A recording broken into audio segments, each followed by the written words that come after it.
किताब तो पता नहीं क्या करे जीवन में, टाइटल इतना प्यारा है, माई एक्सपेरिमेंट्स विद ट्रुथ।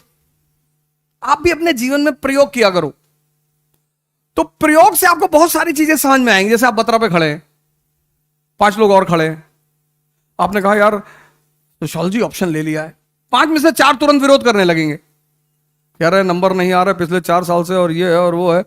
और मन का एक और नियम है, अगर आप कोई चीज करना चाहते हैं और एक विरोध कर दे तो मन तुरंत पीछे होने लगता है। तो जीवन क्या है? संघर्ष है। संघर्ष में पहली रिक्वायरमेंट क्या है? Conceptual clarity. नहीं, मैं तो इतिहास को एक विषय के रूप में पढ़ा, बाद में वो विषय मेरा गुरु बन गया, और गुरु बनकर उस विषय ने मुझे जो कुछ दिया,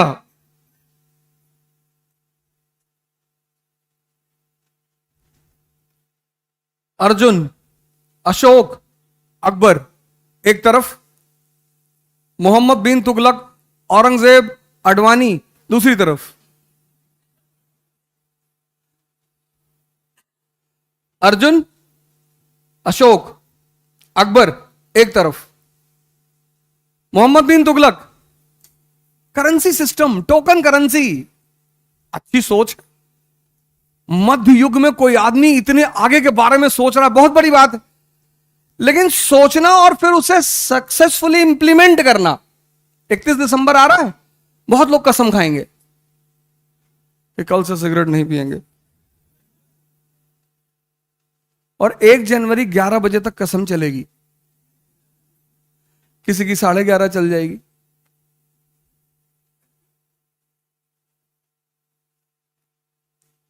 अब ये तो ग्रुप, अगर आप आज कागज पे घर पे जाके लिखें और फिर दोनों ग्रुप की विशेषताएं लिखें। जैसे एक ग्रुप है अर्जुन, अशोक, अकबर, इनका ग्रुप, इनका जो इनके साथ जो लोग हैं संगत, एक से एक एडवाइजर। अशोक का एडवाइजर कौन है? मोगालिपुत्तिस। अकबर के नौरत्न देखिए, अर्जुन का तो खैर एडवाइजर भगवान ही है। लेकिन अगर दूसरी लॉबी को आप देखें, वो एडवाइजर चाहते ही नहीं। आप हमेशा, जैसे हम क्लास लेते हैं, कभी कोई बात कह दी क्लास में, किसी लड़के ने हाथ उठाया कि सर ये आप जो बात कह रहे हैं ये तर्क संगत नहीं है सर, प्रमाणित नहीं है, प्रमाण दीजिए। और हमें तो यहां तो प्रमाण देना ही पड़ेगा, और हम तो हिस्ट्री के टीचर हैं, हिस्ट्री में तो और ज्यादा दिक्कत है। इस देश में, लगभग पूरी दुनिया में, लेकिन इस देश में सबसे ज्यादा 2 तरह की हिस्ट्री है। एक आपकी हिस्ट्री, शाही वर्ग की, ब्यूरोक्रेसी की, एक आम आदमी की। आम आदमी का अपना अलग इतिहास है। जैसे औरंगजेब, अब वो बेचारा शासक है, हमारे लिए क्या है? हमारे लिए वो एक केस है, केस स्टडी। अगर आप औरंगजेब को हिंदू की तरह देखेंगे ना, तो आप उसकी महानता नहीं देख पाएंगे, और अगर आपने औरंगजेब को मुसलमान की तरह देखा तो आप उसकी गलतियां नहीं देख पाएंगे।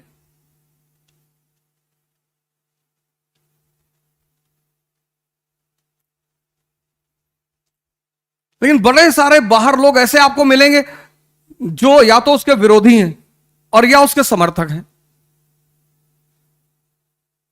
कि औरंगजेब, औरंगजेब जानते भाई साहब क्या, बहुत बड़ा आदमी था। आपको भी कहना हाँ बहुत बड़ा, एक बार ऐसे आसमान में उंगली डाल के छेद कर दिया था। और पहला काम ये करो, इस तैयारी का सिद्धांत पहला ये है कि जो भी करने जा रहे हो, पहला स्टेप होगा कॉन्सेप्चुअल क्लैरिटी। देखो ये अवस्थी 2 साल से तैयारी कर रहे हैं। आशा करता हूं ये जो बातें मैं आपसे कहूंगा आज, इसको एक पेज पे एक एक पॉइंट लिख लीजिएगा। तो पहली चीज क्या है? संघर्ष करना ही है, तुम भाग ही नहीं सकते। उसकी रिक्वायरमेंट क्या है? पहला कॉन्सेप्चुअल क्लैरिटी, क्या करना है और कैसे करना है। नहीं, ये बात क्लियर, स्पष्ट? तभी मैं दूसरे मुद्दे पे आऊंगा। पहला मुद्दा स्पष्ट, संघर्ष है, तुम भाग नहीं सकते, तुम भाग ही नहीं सकते, ऑप्शन ही नहीं है। तो जब भागना नहीं है तो हंस हंस के लड़ेंगे।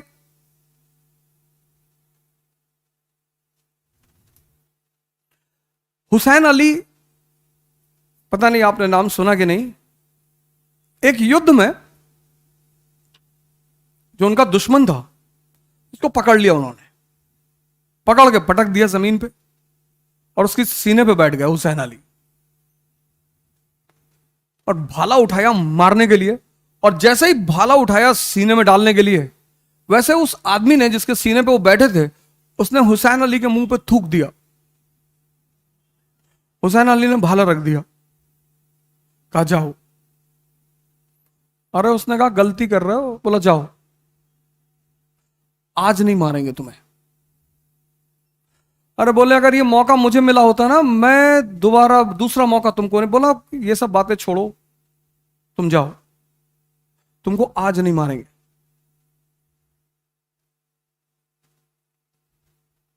तो उसने कहा मैं तो चला जाऊंगा, पर वजह जानना चाहता हूं, आज क्यों नहीं मारोगे। उन्होंने कहा जब तक मैंने भाला उठाया तब तक मेरे मन में कोई तरंग नहीं थी, मैं शांत था। ऐसा संभव है कि तुम किसी की हत्या करने जा रहे हो और तुम्हारा मन शांत हो? हुसैन अली, ऐसा संभव है? बोले जब तुमने मेरे मुंह पे थूका तो मेरा मन अशांत हो गया, मुझे क्रोध आ गया, और मैं क्रोध में किसी को मार नहीं सकता। अगले दिन मारेंगे भी तो मोहब्बत में हंसा हंसा के मारेंगे।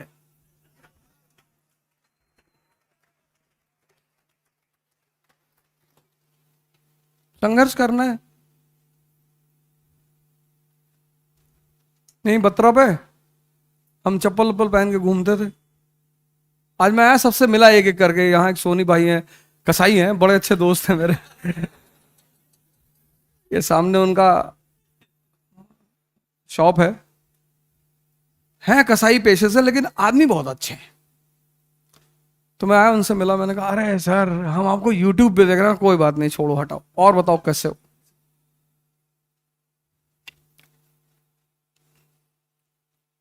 जितने लोगों को मैं यहां जानता था, मेरा पान वाला है, मैं उससे गया मिला, हाँ पान खा लीजिए। हमने कहा लड़के बुरा मान जाएंगे क्लास में, तो फिर मैंने कहा बना दो, बाद में खा लेंगे, पान तो खाएंगे ही।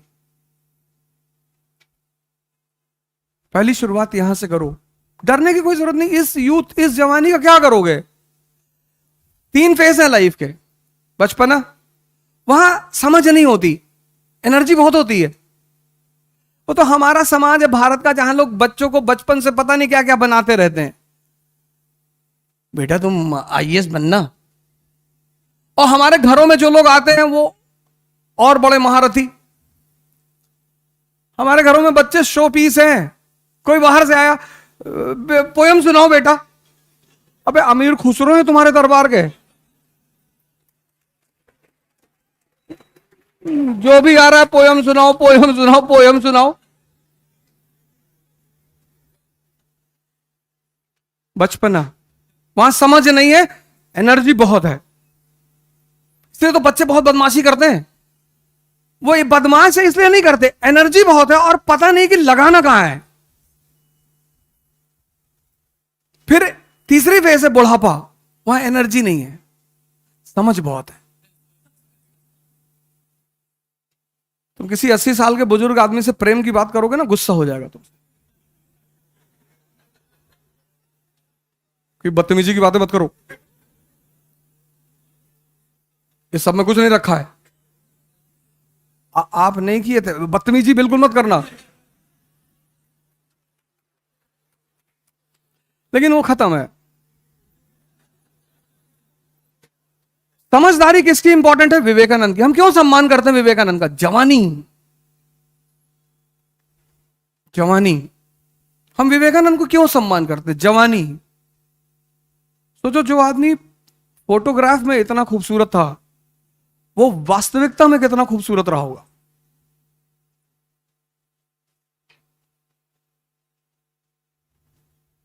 भगत सिंह, फांसी होनी है 24 मार्च को, एक दिन पहले डेट आ गई। सरकार को खबर मिली कि शायद बास्तील में जो हुआ था फ्रांस में, जैसे बास्तील का किला तोड़ा गया था, ऐसे यहां भी लोग किला तोड़ के क्रांतिकारियों को निकाल लेंगे, ऐसा कुछ खबर थी। तो यह हुआ कि इनको एक दिन पहले लटका देंगे 23 मार्च को।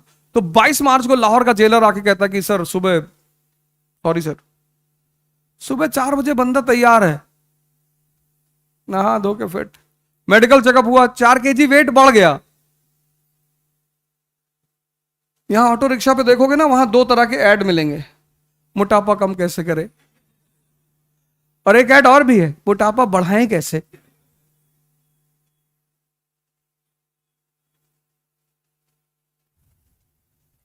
किताब पढ़ रहे हैं, किताब, मार्क्स एंड लेनिन।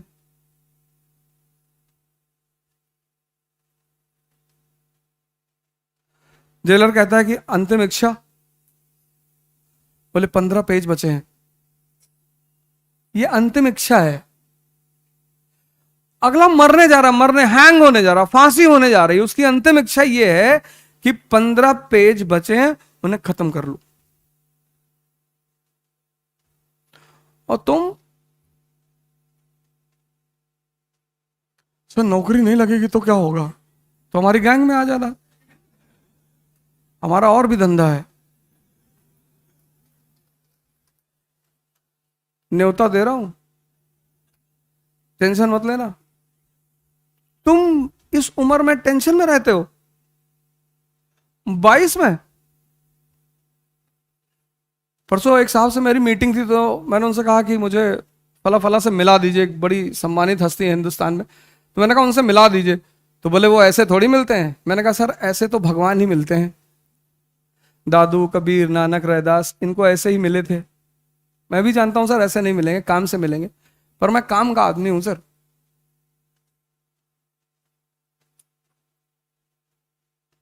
सात 700 किलोमीटर की साइकिलिंग की थी पिछले साल कोरोना के पीक में, तुम्हारे लिए ही की थी। एक अटेम्प्ट दौड़वाना था आईएएस का, 16 सितंबर से 26 सितंबर, लखनऊ से दिल्ली।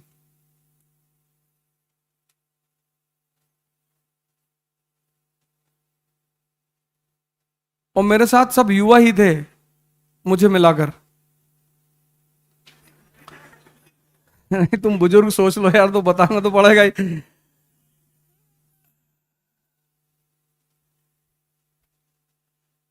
ये एक बात हुई। दूसरी चीज जहां से आपको फिर शुरुआत करनी है, जो आउट ऑफ द कोर्स है, लेकिन मैं उसको हर जगह चर्चा करता हूं, हर जगह। बाकी तो सर लोग बताएंगे ही, बोलेंगे ही सब बात। जितने लोग यहां बैठे हुए हैं सब मुझसे ज्यादा ही जानकार है। मैं बड़ा खुश हुआ सबको देखकर, खासकर ललिन सर को देखकर तो मैं इतना खुश हुआ, और सभी सारे लोगों से। और मैंने कहा ना, किसी शिक्षक की तुलना मत किया करिए, सब अपने आप में महान है। आपकी क्षमता, आप किससे क्या लेते हैं। तो एकलव्य यही बात का संदेश देता है कि तुम नहीं पढ़ाओगे तो भी तुमसे जो लेना है वो मैं ले लूंगा। एकलव्य एक ऐसा कैरेक्टर है जिसने गुरु को भी पीछे कर दिया। कुछ पर्सनालिटियां ऐसी होती है ना, जो कुछ चीजों को ट्रेंडी तोड़ देती। जैसे लोग कहते हैं भगवान सर्व शक्तिमान, बाली, वानर राजबाली नहीं, वानर राजबाली नहीं, राक्षस राजबाली, तपस्या कर रहा है, यज्ञ चल रही है, इंद्र का सिंहासन डोल रहा है। पता नहीं इंद्र कैसा, उसका जब देखो तब सिंहासन ही डोलता रहता है। और विष्णु कहते हैं कि मैं संभाल रहा हूं, टेंशन मत लो। फिर वामन अवतार बनकर आए, बाली से कहे 3 पग जमीन चाहिए। शुक्राचार्य आते हैं, बाली से कहते हैं कि विष्णु है, धोखा देने आए तुमको। बोले इससे बड़ी बात क्या हो सकती है। मेरी अचीवमेंट कितनी बढ़ गई है कि भगवान को मुझे हराने के लिए मुझे धोखा देना पड़ रहा है। क्या अचीवमेंट है, मतलब तुम्हारी अचीवमेंट इतनी बढ़ गई है कि भगवान भी सीधे तुमसे नहीं लड़ पा रहा है, उसको तुमसे छल करना पड़ रहा है। फिर भी वो कह रहा है कि नहीं, ये जो कहें, बोले 3 पग जमीन चाहिए, बोले ले लो, 2 पग में सब कुछ कवर हो गया। उसने कहा तीसरा, बोले तीसरा मेरे ऊपर रखो। दूसरी बात मैं जो आपसे कहना चाहता हूं वो ये है, सारे जीवन संघर्ष है, ये बात क्लियर हो गई। संघर्ष का पहला रिक्वायरमेंट क्या है? कॉन्सेप्चुअल क्लैरिटी, ये बात स्पष्ट हो गई। लेकिन ये सारा संघर्ष करेगा कौन? जीवन संघर्ष है, ये सारा संघर्ष करेगा कौन? कौन करेगा?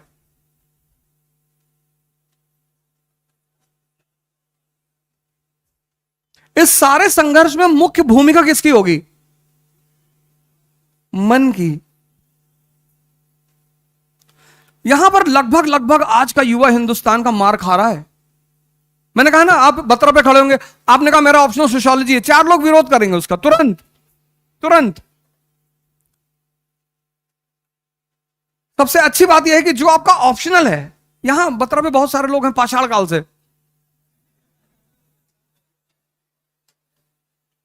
और राजशाही का एक नियम है, आप राजा हैं, राजशाही का एक नियम है, सबकी नहीं सुन सकते।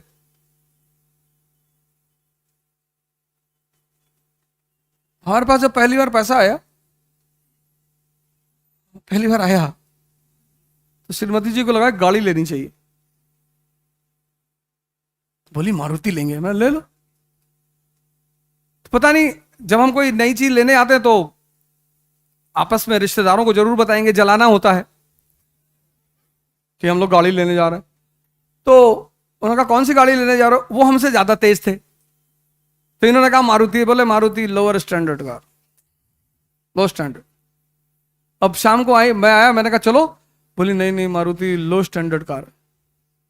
अरे मैंने कहा कौन बोला? अरे बोले, हमने कहा अच्छा चलो डिसाइड कर लो। 6 महीने बीत गए, वो डिसाइड ही नहीं कर पाई गाड़ी कौन सी लेनी है।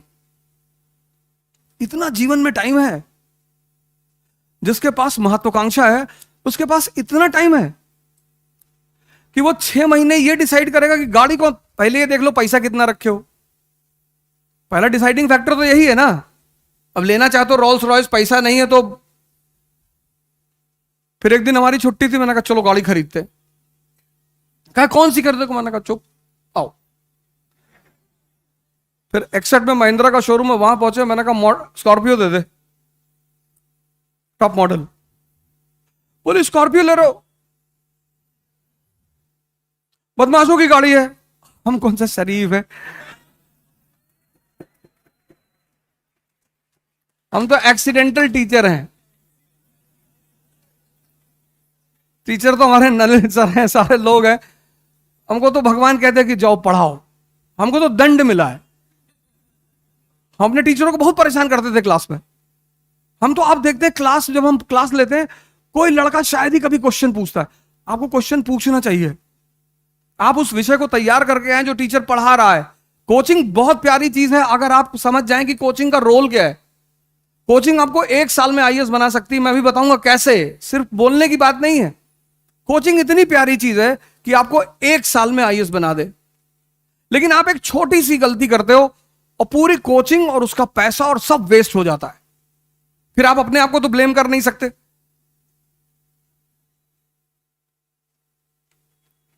फिर वो मुझे, जो मेंबर था वहां पे, एक लड़का था, वो समझाने लगा, देखिए, हमने कहा छूट उठ मत कर, पैसा बता कितना हुआ, ये ले, और कल गाड़ी चाहिए, खत्म। तुम्हारा सारा संघर्ष तुम्हारे मन पे टिका हुआ, मन पे। और अगर मन तुम्हारा कमजोर है तो तुम सबकी सुनोगे, और अगर तुम सबकी सुनोगे तो तुम कभी जीत ही नहीं सकते।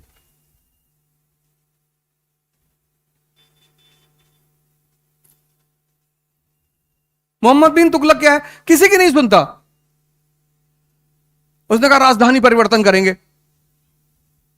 उसके एडवाइजरों ने कहा सर बिल्कुल करो सर, उज्जैन ले लो सर, नॉर्थ छोड़ के कहां जाओगे सर, दिल्ली। हम सबसे ज्यादा खतरा नॉर्थ वेस्ट से है, सारे आक्रमण उधर से होते हैं सर, हम दिल्ली नहीं छोड़ सकते सर। कहा तुम्हारे पास ज्यादा दिमाग है, लटका दो इसको। आपको कोई राय दे रहा है, आपको नहीं अच्छी लग रही, आप उसको लटकाओगे। दौलताबाद पहुंचा, जब पहुंचा, अब देखो एक राजा की कारस्तानी, ये हमें इसलिए पढ़ाया जाता है कि हम सीखें। दौलताबाद पहुंचा, जब वहां पहुंच गया तब उसे पता चला कि गलती हो गई यार, फिर रातों रात भाग के आया। टोकन करेंसी चला रहा है भारत में, जहां लोग कटिया लगा के बिजली जलाते हैं, भारत में 5 रुपए का सिक्का देख लें तो पैर रख के खड़े हो जाते हैं और कहते हैं झूठ नहीं बोलना चाहिए। वहां वो टोकन करेंसी चला रहा है बिना प्रिकॉशन।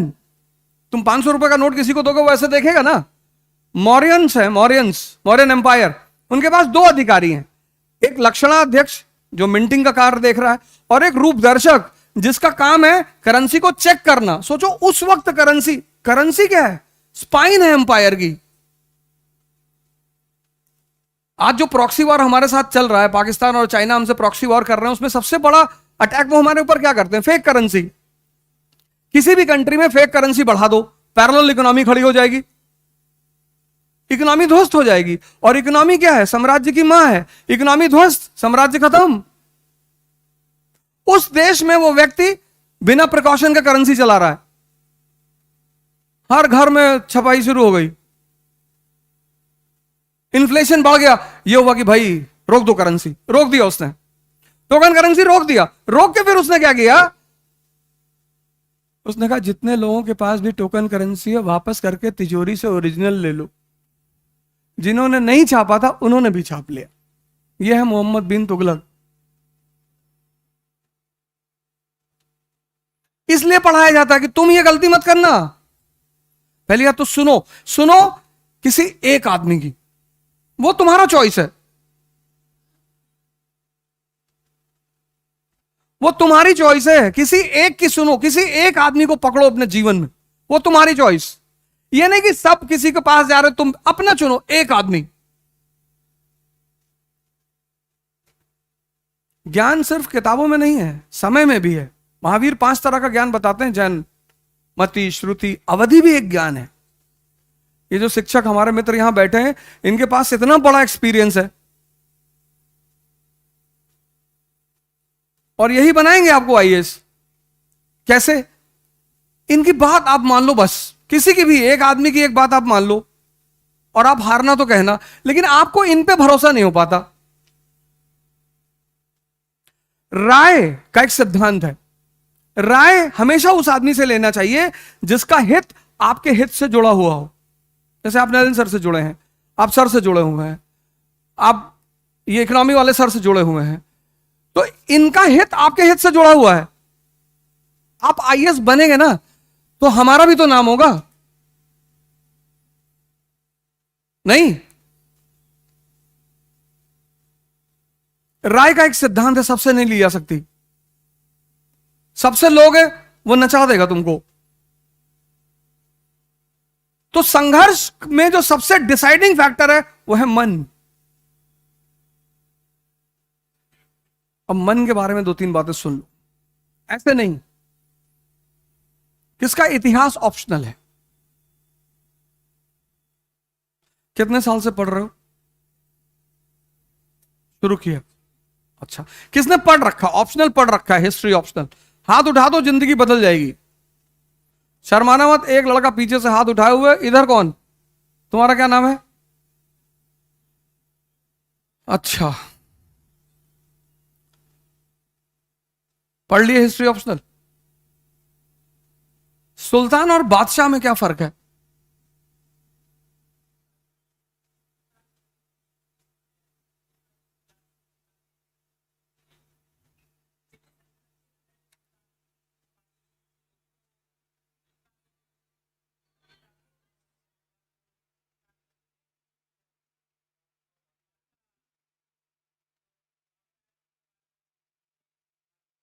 तो अंतर क्या है?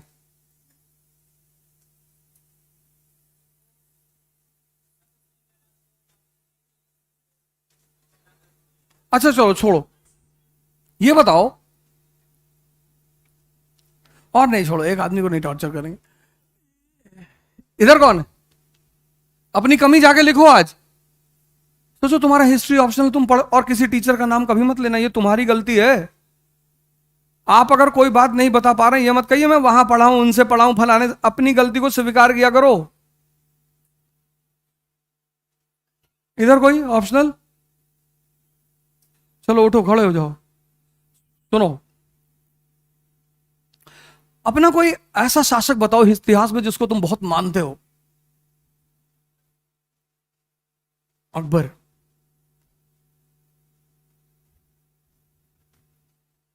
अकबर से पहले क्षेत्रीय विद्रोह, रीजनल रिवोल्ट, एक बड़ी आम बात है। जैसे दिल्ली कमजोर पड़ता है, बंगाल आजाद, गुजरात आजाद। लेकिन अकबर के बाद ऐसा नहीं होता, क्यों?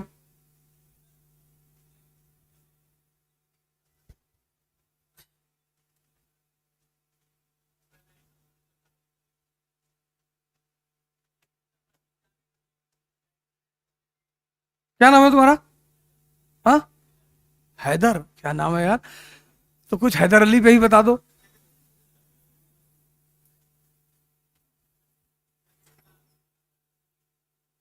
और कोई एक बात जिसने अंग्रेजों को टेंशन दे दी, हैदर अली की कोई एक बात जिसने अंग्रेजों को टेंशन दे दिया कि अरे भाई ये तो बड़ा डेंजरस आदमी है।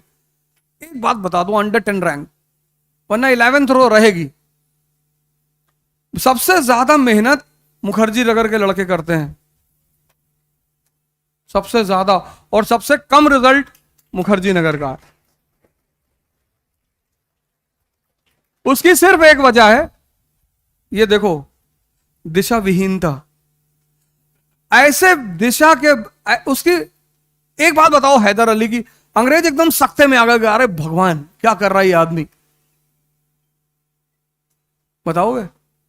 सोच लो, बैठ जाओ, 2 मिनट सोच लो। चलो अच्छा, तुम बताओ बताओ बताओ। अरे तुम्हारी तो आवाज ही नहीं आ रही चाचा। बैठो बैठो बैठो बैठो बैठो बैठो बैठो बैठो, कोई बात नहीं। सुल्तान मतलब, ये देखो, ये देखो, ये मैं किसी से क्वेश्चन थोड़ी पूछा, मैं कौन सा सब कुछ जानता हूं। अभी तुम हमसे पूछ लो, हम ही ना बता पाए। पूछ लो अकबर की नानी कहां पैदा हुई थी, हमको नहीं पता। सुल्तान का मतलब है डेपुटी, और बादशाह का मतलब है संप्रभु। ठीक? सुल्तान का मतलब है डेपुटी, प्रतिनियुक्त, किसी के अधीन, हालांकि थ्योरेटिकली ही है, लेकिन डेपुटी।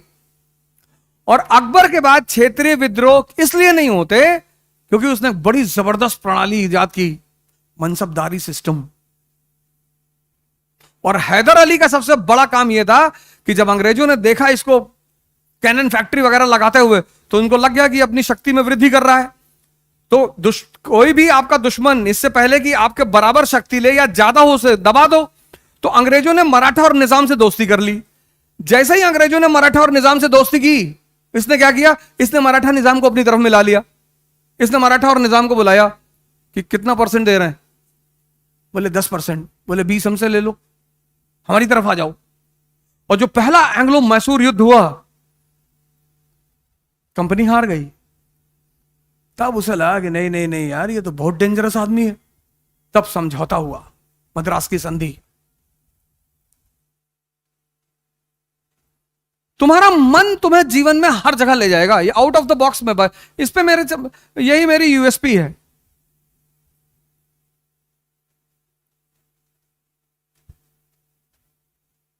मन क्या है? पेट है, पेट। जैसे ये पेट है, ये यहां खाना हजम होता है ना, यहां भी हजम होता है।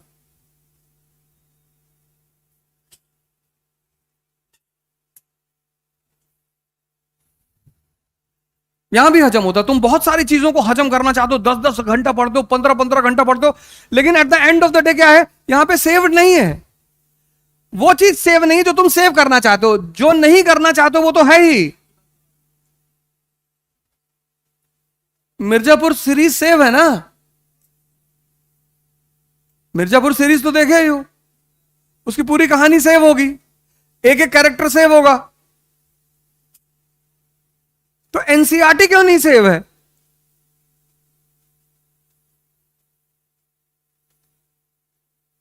नहीं, अगर मिर्जापुर सीरीज सेव हो सकती है तो एनसीईआरटी सेव क्यों नहीं हो रही है?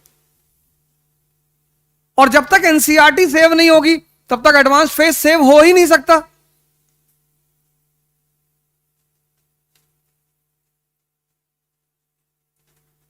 मैंने तुमसे अविनाश कोई बड़ा क्वेश्चन पूछा नहीं, ऑप्शनल है तुम्हारा। मतलब अगर ऐसा सिर्फ जीएस होता तो मैं कुछ कोई बात ही नहीं थी। तुम जाओ अपनी और डायरी बनाओ अपनी।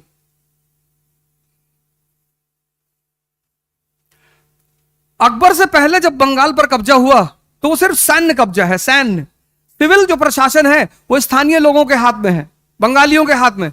इसलिए जैसे ही दिल्ली कमजोर पड़ती थी तो सेना बाहर मूव करती थी प्रांत से, तो वो क्षेत्र अपने आप को आजाद घोषित कर देता था, क्योंकि सिविल प्रशासन तो लोकल लोगों के हाथ में है ना। बात समझ में आ रही है? बलबन के समय तुगरिल, इल्तुतमिश के समय एवाज,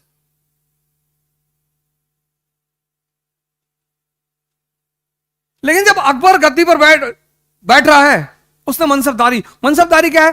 कौन है मनसबदार? एक ऐसा व्यक्ति जिसके पास दोनों शक्तियां हैं, सिविल भी और सैन्य भी। तो अब जब बंगाल पे कब्जा हो रहा है तो सिर्फ सैन्य कब्जा नहीं हो रहा है, अब सिविल कब्जा भी हो रहा है।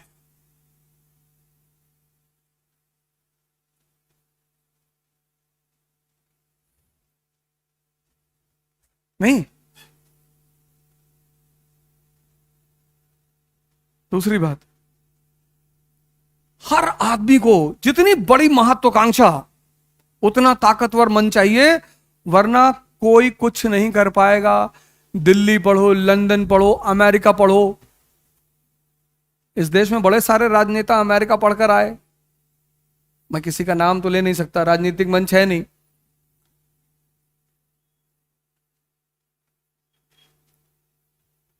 और हमारे प्रधानमंत्री का तो पता ही नहीं पढ़े कि नहीं पढ़े। खुद ही उन्होंने कहा, एक टीवी शो में उन्होंने कहा कि हाई स्कूल के बाद मैंने औपचारिक शिक्षा नहीं ली है। ये उनका स्टेटमेंट है, उनका वक्तव्य है, लेकिन मन बहुत मजबूत है। कोरोना चल रहा है, लोग मर रहे हैं और मोर को दाना खिला रहे हैं। साहब मर रहा है, मरना ठीक है। मन देखो कितना ताकतवर है। वो एज अ प्रधानमंत्री फेल कर सकते हैं, कुछ भी हो सकता है, पता नहीं, उस पर हमें, वो तो चर्चा का विषय यहां नहीं है।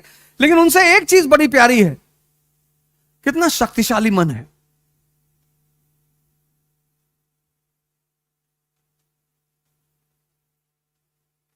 और तुम्हारा? एक आदमी ने कह दिया सोशियोलॉजी ऑप्शन ठीक नहीं, तुमने चेंज कर दिया। दुल्हन वही जो पिया मन भाई,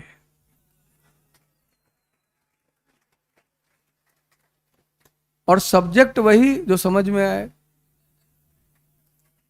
तुम दूसरे के कहने पे, भाई तुम हमसे अगर आके पूछोगे कि सर कौन सा ऑप्शनल ले, मैं तो कहूंगा हिस्ट्री ले लो।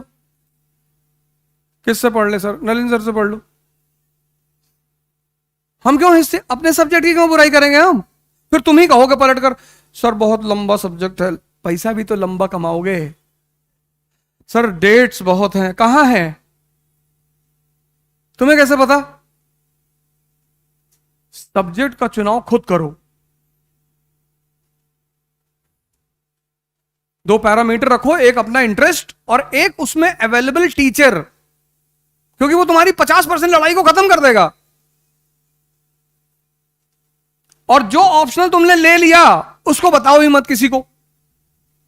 तो तुम भी पत्रा पे खड़े हो, किसी ने पूछा क्या ऑप्शनल है? ज्योग्राफी। अरे ज्योग्राफी नहीं चल रहा है। तुमको कितना अंदर अंदर आनंद आएगा कि हाँ यार मुझे भी पता है नहीं चल रहा है। लड़ाई में वो योद्धा जीतते हैं जो छिपे हुए होते हैं। छिपा के रखो अपने आप को।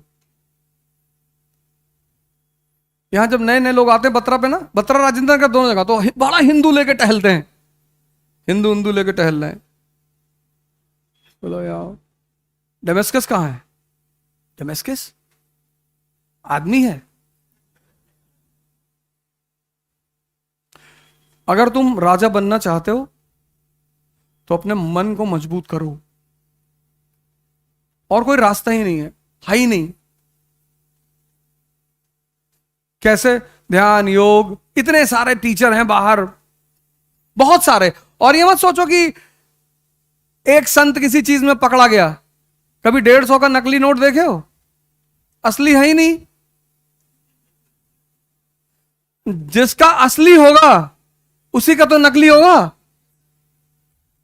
इस देश की परंपरा है संत परंपरा, ज्ञान। वो कुछ नहीं करेगा, तुम्हारे मन को इतना ताकतवर बना देगा ना। सलीम चिश्ती अकबर के पीछे खड़ा है, संत है। कुतुबुद्दीन बख्तियार खाकी इल्तुतमिश के पीछे खड़ा हुआ है। इल्तुतमिश राजा बनता है, आ गया मौलाना कि इस्लाम और डेथ, दारुल हरब, दारुल इस्लाम बनाओ। उसका गुरु था कुतुबुद्दीन बख्तियार खाकी, सूफी है, फेमस। गया, गुरु को बताया कि सरकार ऐसा ऐसा कह रहे ये लोग। बोला ये तुम्हारे सर पे क्राउन है, कितने का है? कहा सरकार 5 करोड़ का है। कहा वो जो मौलाना टोपी पहना है वो? कहा वो 5 रुपए का है। कांस्टेबल, सीओ और डीजीपी तीनों कैप लगाते हैं। तीनों की कैप में फर्क है, क्योंकि तीनों की सोच में फर्क है। तो फिर कुतुबुद्दीन बख्तियार काकी कहता है कि 5% है हम मुसलमान, 95 नॉन। फिर भी हम इनके ऊपर शासन कर रहे हैं। क्यों? क्योंकि आपस में बटे हुए हैं। लेकिन अगर हमने इनके धर्म पर हाथ रखा तो ये 95 एक हो जाएंगे, और अगर ये एक हुए तो मैं तो कन्वर्ट हो जाऊंगा।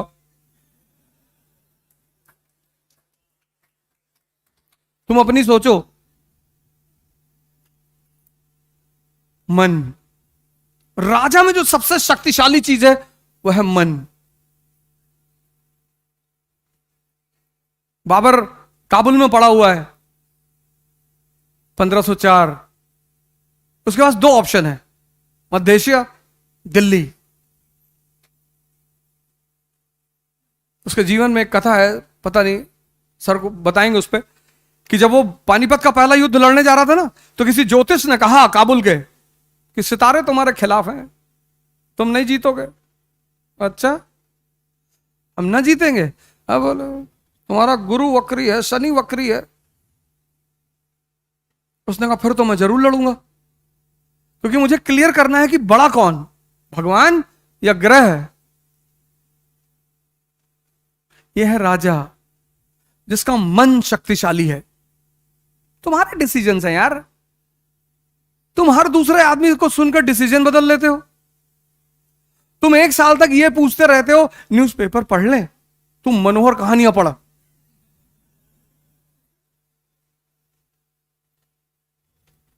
सर एनसीईआरटी का नोट्स बना ले, तुम एनसीईआरटी जला दो, जला के उसकी राख मिलाओ पानी में और पी जाओ, और तुम्हारी नसों में एनसीईआरटी बहेगी।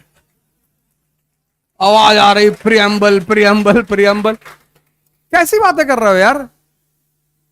तुम 1 साल से यहां घूम रहे हो मुखर्जी नगर में, और तुम ये कंफर्म नहीं हो कि न्यूज़पेपर और एनसीईआरटी की भूमिका क्या है।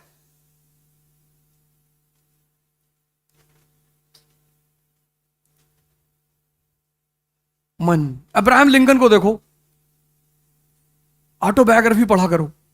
सबसे छोड़ो, डॉक्टर अंबेडकर, क्या पर्सनालिटी है विश्व के इतिहास में, भारत नहीं विश्व। अभी मैं तुमको कुछ उल्टा सीधा बोल दूं, बुरा मान जाओगे, दोबारा मिलने नहीं आओगे। 15-20 लड़का लेके बाहर खड़े हो, मेरी बेइज्जती क्या बताएंगे आज इसको। आजमगढ़ से हैं? अच्छा। उस आदमी को क्लास के बाहर बिठाया जा रहा है, पढ़ रहा है। कमिटमेंट, कॉन्सेप्ट क्लियर है, पढ़ना है। बाहर बैठाओ, अंदर बैठाओ, छत पे बैठाओ, कहीं बैठाओ, पढ़ना है।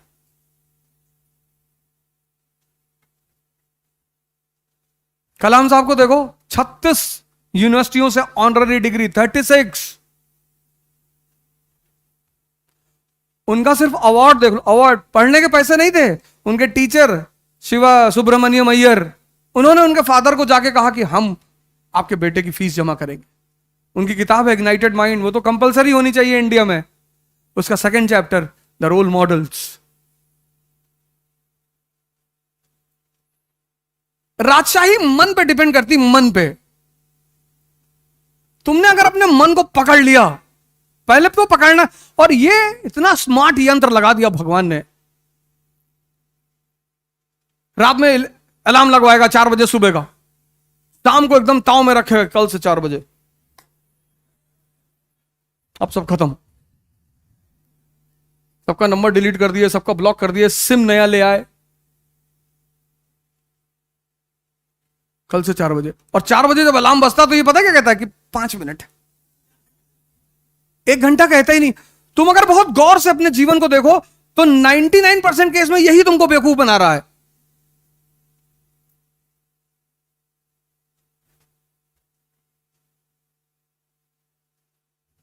इसलिए राजाओं को ऑटोबायोग्राफी पढ़नी चाहिए, तुमको पढ़नी चाहिए।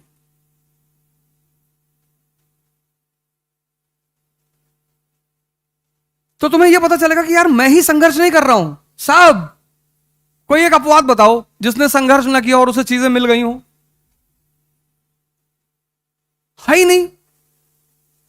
और गलती से मिल जाए तो संभाल नहीं पाएगा। कितने परिवार हिंदुस्तान में है, राजनीतिक परिवार, जिनके पुत्र उनके उत्तराधिकारी हैं, उनके पिता कितने महान व्यक्तित्व हुआ करते थे, वो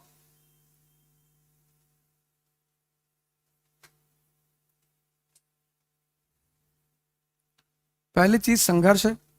दूसरी चीज जो मैं आपको आज बता के जा रहा हूं वह मन।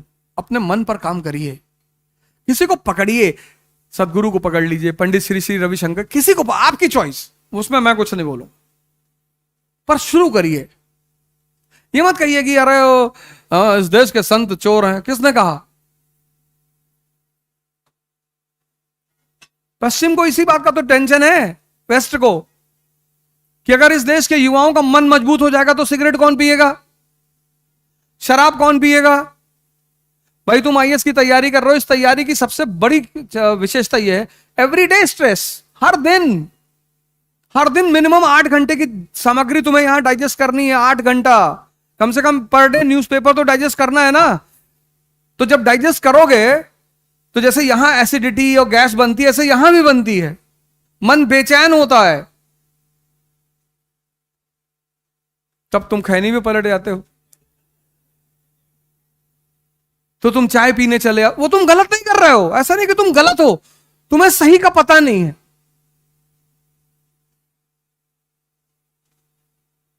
तुम 2 यौगिक प्रैक्टिस करो, भस्त्रिका और कपालभाति, तुमको किसी भी नशे की जरूरत नहीं पड़ेगी। व्यक्तिगत अनुभव है, क्योंकि जिसके पास भी महत्वाकांक्षा है उसके पास स्ट्रेस है, नेचुरल फिनोमिना है, तुम्हारी नहीं है। और पढ़ाई का स्ट्रेस एक तरफ, और समाज का, तुम्हारे माँ बाप बेचारे, खासकर लड़कियों के जो माँ बाप हैं घर पे, पूर्वांचल बिहार इधर उधर की जो लड़कियां, उनके माँ बापों को कितनी चुनौती है। और ये पड़ोसी सीधे तो आपके माँ बाप से जाके कुछ कहेंगे नहीं कि अपनी बिटिया बुला लो, ये उल्टी सीधी कहानियां सुनाएंगे उनको। वो तिवारी जी रहते थे उधर, उनकी बिटिया भाग गई, पता नहीं चला आज तक। अब वो मिडिल क्लास फादर बेचारा अपना पूरा जीवन लगा के तुम्हें पढ़ा रहा है, अब वो डेली अगर ये कहानी सुनेगा तो परेशान नहीं होगा? तो फिर जब वो परेशान होगा तो तुम्हें पलटकर फोन करेगा कि देखो बेटा इस बार किसी तरह निकालो, नहीं तो हम बुला लेंगे। वो ये खुद से नहीं कह रहा है, ये मैं शर्त लगाकर कह दूं, वो ये खुद से नहीं कह रहा है। ऐसे लड़कों के साथ भी है।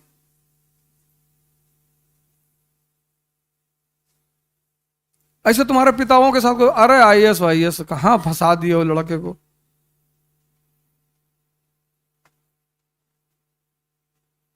तुम इस तैयारी को अगर कायदे से कर लोगे ना तो कुछ ना कुछ बहुत बड़ा करोगे। इतनी जबरदस्त तैयारी है ये।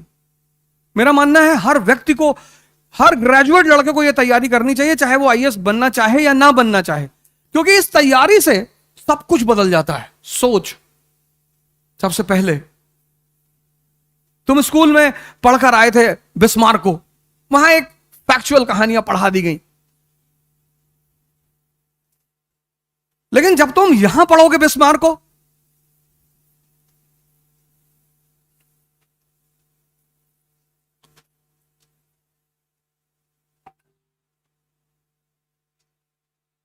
1920, 1914 प्रथम विश्व युद्ध,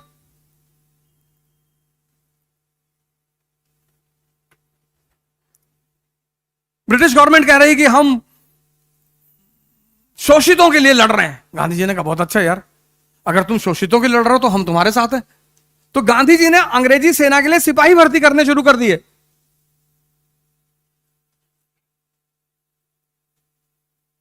युद्ध चलता रहा, 1918 में खत्म हुआ। गांधी जी को बड़ी आशा थी कि कुछ मिलेगा, लेकिन जो आम आदमी नेताओं के लिए नारा लगाते हैं उनको लड्डू मिलता है। कोई विधायक चुनाव लड़ रहा है, एमपी चुनाव लड़ रहा है, और जो आम आदमी उसके चुनाव प्रचार में है ना, उसको अंत में जीतने के बाद लड्डू मिलता है, उसके बाद कुछ नहीं मिलता। वो लड्डू बड़ा संदेश देता है।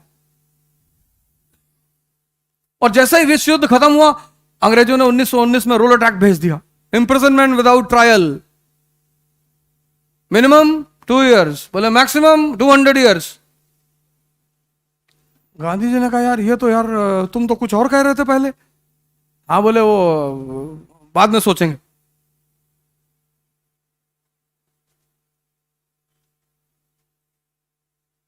छह अप्रैल को गांधी जी ने स्ट्राइक रखी, नेशनल स्ट्राइक डे। उसी में कांड हो गया जलियांवाला बाग कि डराओ इनको, गोली चलाओ इनके ऊपर। भारत का वाइसरॉय रिपोर्ट देता ब्रिटिश पार्लियामेंट को कि सर कुछ नहीं होगा सर, 80% इस देश की जनता अनपढ़ है सर, और 80% गरीब है, कोई मूवमेंट नहीं चलेगा सर यहां, आप चिंता मत करो, गांधी कुछ नहीं कर पाएंगे। तो आदमी ने एक सूत्र लगाया असहयोग आंदोलन में, एक, वो किसी किताब में नहीं लिखा हुआ था,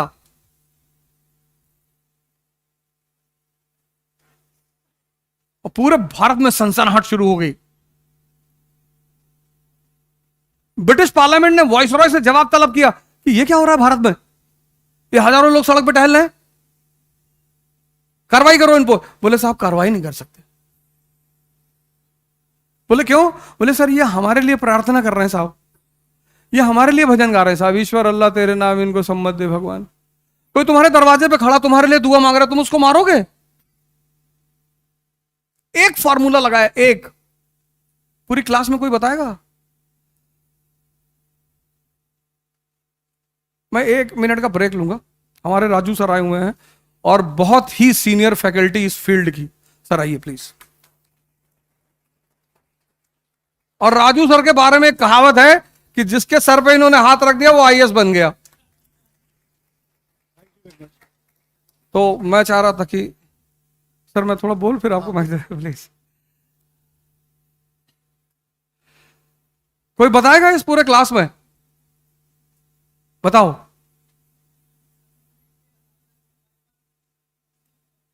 नहीं नहीं, वो सूत्र कौन सा लगाया कि पूरे भारत में सनसनाहट शुरू हो गई? वो सूत्र बता दो इधर।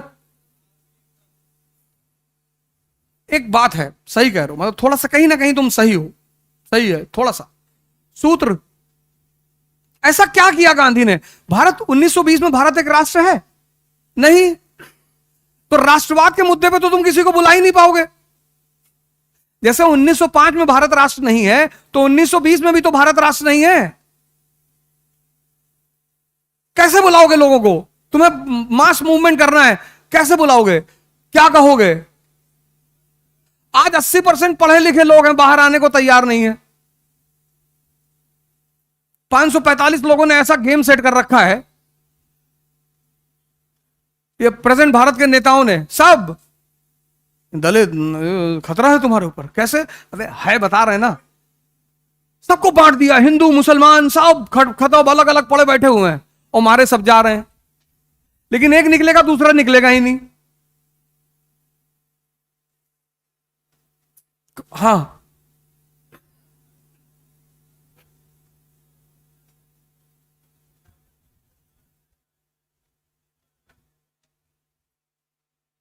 ठीक है बेटा, बट और कोई आदमी ट्राई करेगा? तेज बोल लो कि तेज? चलो बोलो। नहीं, खिलाफत तो तुम सही करो, मैं बैठू, मैं बताता हूं। बड़ा छोटा सा सूत्र लगाया। अब यह है गांधी के महानता के पीछे की वजह, समझ। सूत्र पता क्या है? स्थानीय मुद्दों को राष्ट्रीय मंच से संचालित किया। फिर से सुनो, स्थानीय मुद्दे, स्थानीय local issues from national platform. अब पंजाब के लोग लड़ेंगे, लेकिन आंदोलन क्या होगा? अकाली। अपने लिए तो लड़ोगे ना। स्थानीय मुद्दे, लोकल इश्यूज, लेकिन प्लेटफॉर्म नेशनल। ये समझना है। तो दूसरी बात है, वो मैंने कहा आउट ऑफ द कोर्स है, लेकिन मैं आपको ये बात कहने स्पेशली आया हूं।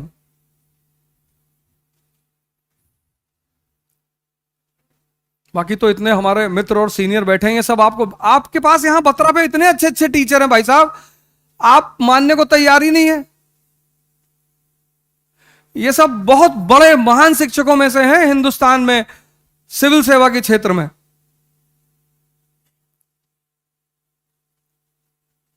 और आप अगर इनकी बात सुनेंगे, ये सारे जितने यहां लोग बैठे हुए हैं, आप किसी की, इनमें से किसी एक आदमी को आप पकड़ लीजिए। पकड़ा मतलब ये थोड़ा कि पकड़ लिए सड़क पे जाके कूद के कि ऐसा है, और इन्हीं की बात मानिए आप। अगर राजू सर आपसे कह रहे हैं कि इकोनॉमी में आपको ये चीज पढ़नी, और तो मान लो यार, तुम बाहर, तुम आगे कहते हो कि गुड्डू भैया बता रहे थे कि जो है तुम पैसा हमको दिए हो। मैंने कहा तुम्हारा इंटरेस्ट मुझसे जुड़ा हुआ है, तो तुम किसी दूसरे की बात को क्यों सुन रहे हो? तुम आईएएस बनोगे तो इनका नाम होगा ना, तो इनको अपनी चिंता नहीं है, हमको हमारी चिंता नहीं है।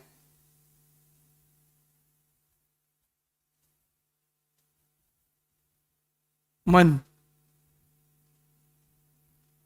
बात स्पष्ट हो गई ना? मन,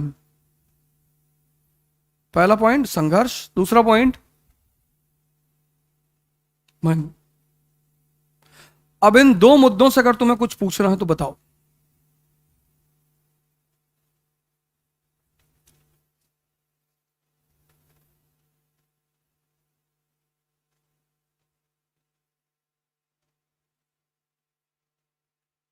तुम्हारे मन में कोई सवाल है, कोई प्रश्न है, तुम कुछ इन दो मुद्दों से पूछना चाहते हो तो बताओ।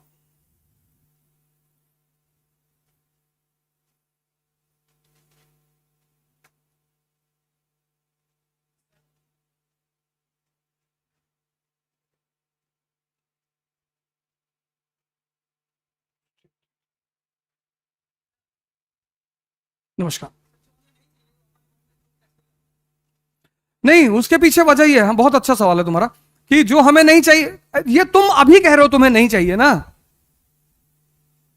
ये तो तुम अभी कह रहे हो इतने लोगों के सामने। अकेले में तो तुम कुछ और ही क्लिक कर दोगे यूट्यूब पे।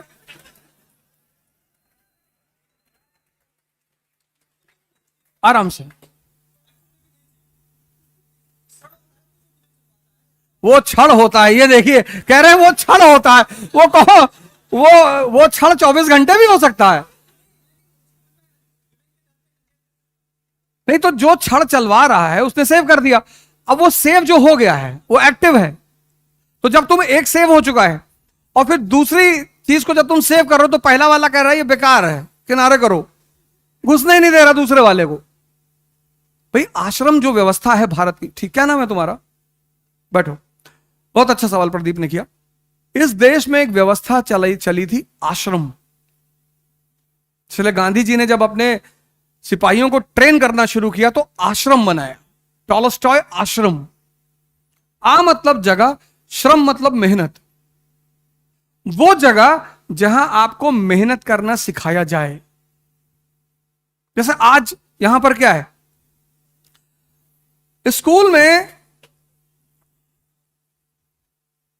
स्कूल में कुछ चीजें हमें सिखाई गई थी जो हमने छोड़ दिया, और वही चीजें विक्ट्री का आधार हैं।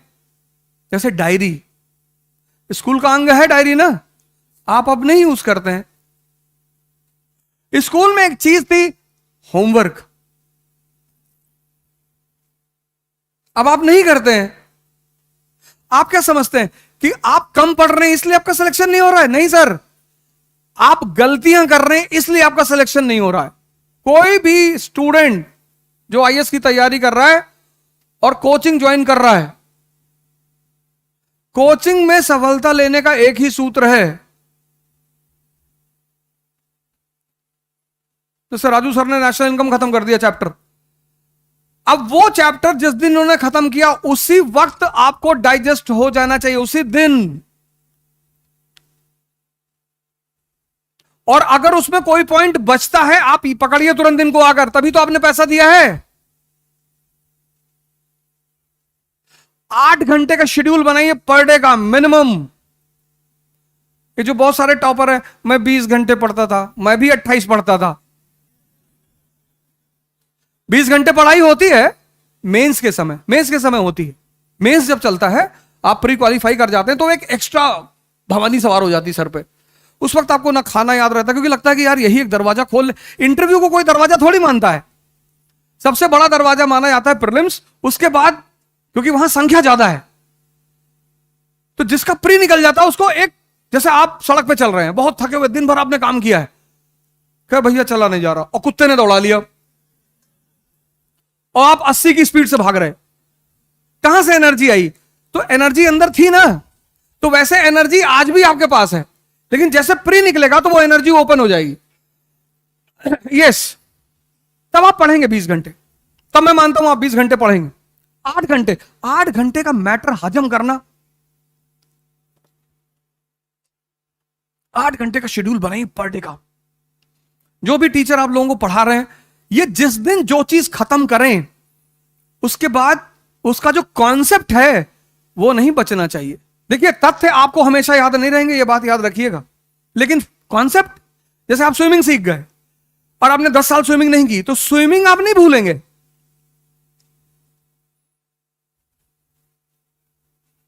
स्विमिंग आप नहीं भूलेंगे, लेकिन जब आप 10 साल बाद पानी में कूदेंगे तो एक गो में आप 100 मीटर नहीं तैर पाएंगे, फिर आपको 1 महीने प्रैक्टिस करनी पड़ेगी। यह है कोचिंग का इंपॉर्टेंस। लोग आते हैं, अरे भैया कोचिंग करने से कुछ नहीं, आपने कोचिंग को यूज ही नहीं किया। हर कोचिंग सारी 80% सिलेबस को पूरा करती है, सब। और टॉप आदमी कितने परसेंट पे करता है? 50।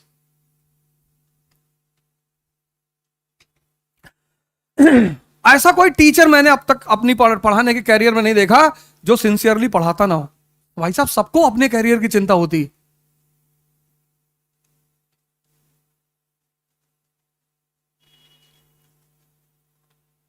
मैंने कहा ना कि सबसे ज्यादा मेहनत मुखर्जी नगर के लोग करते हैं, सबसे ज्यादा रिजल्ट राजेंद्र नगर से आता है।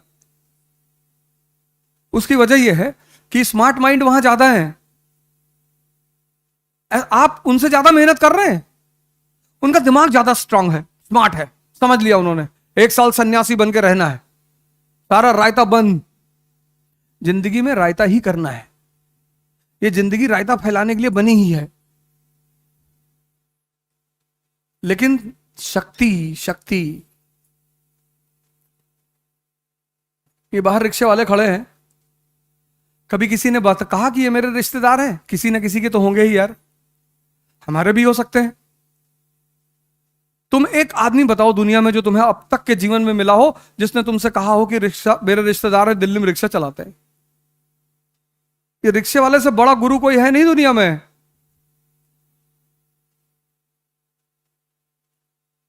और शक्ति, शक्ति ही सब कुछ है। तुम्हारा पूरा आनंद शक्ति पे टिका हुआ है।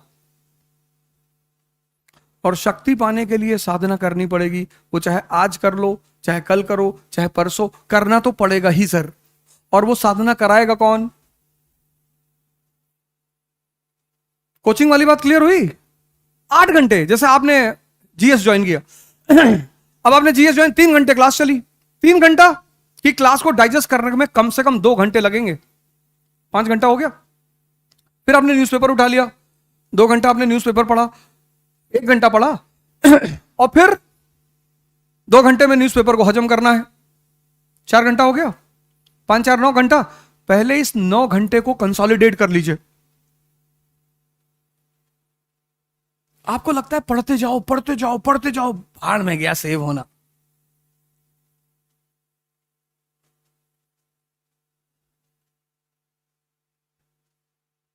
पेशेंस आप चाहते ही नहीं, आप प्रकृति का सारा नियम तोड़ देना चाहते हैं।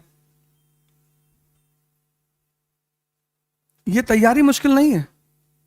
इस तैयारी का अगला बिंदु, थर्ड पॉइंट, पहला तो पॉइंट क्लियर हो गया ना, पहला संघर्ष, दूसरा मन, तीसरा बिंदु सबसे महत्वपूर्ण, इस तैयारी में हारने वालों 98% लोग हारते हैं, उसकी मुख्य वजह है क्या?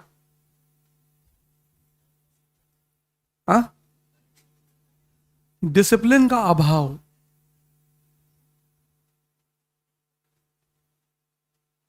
मजदूर को क्यों एक, यहां जैसे जहां भी मजदूर है उसके ऊपर एक सुपरवाइजर है हर जगह। क्यों? क्योंकि मजदूर एक ऐसा तबका है जो खुद से डिसिप्लिन रह ही नहीं सकता। एग्जाम्पल के तौर पे तुम्हारा मकान बन रहा है तो तुम्हारे घर में कोई एक आदमी ऐसा बैठाया जाएगा जो सारी प्रक्रिया को देखे। सीमेंट बना रहे हैं, ईंटा उठा रहे हैं, क्यों? क्योंकि अगर वहां कोई बैठा नहीं होगा ना, ये लेट गए, बीड़ी जला लिए। मजदूर कौन? जिसको जबरदस्ती अनुशासन में रखा जाए, बस वही मजदूर है। जो खुद से अनुशासन में है वो राजा है, क्योंकि अनुशासन असंभव है। दूसरे को प्रवचन देना, जैसे हम अगर हमसे कहा जाए कि स्कूल में जाके पढ़ा दो, हम ना पढ़ा पाएंगे।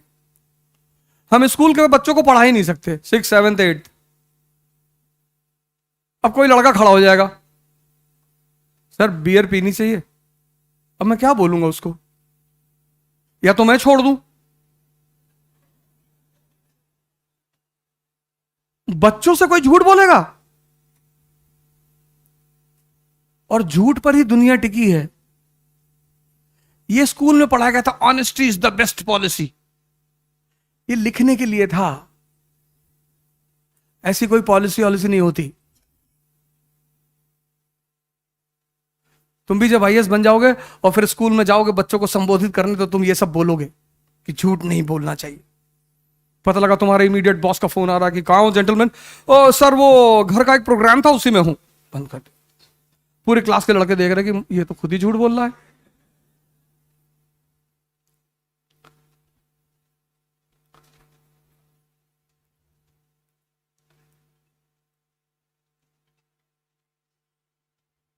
डिसिप्लिन, तीसरा पॉइंट। मजदूर वो जिसको जबरदस्ती डिसिप्लिन में रखा जाता है। सर ये इतना बड़ा पॉइंट है ना डिसिप्लिन। मेरी 11 बजे क्लास थी यहां पे, मैं 10:15 बजे आ गया था, 10:15।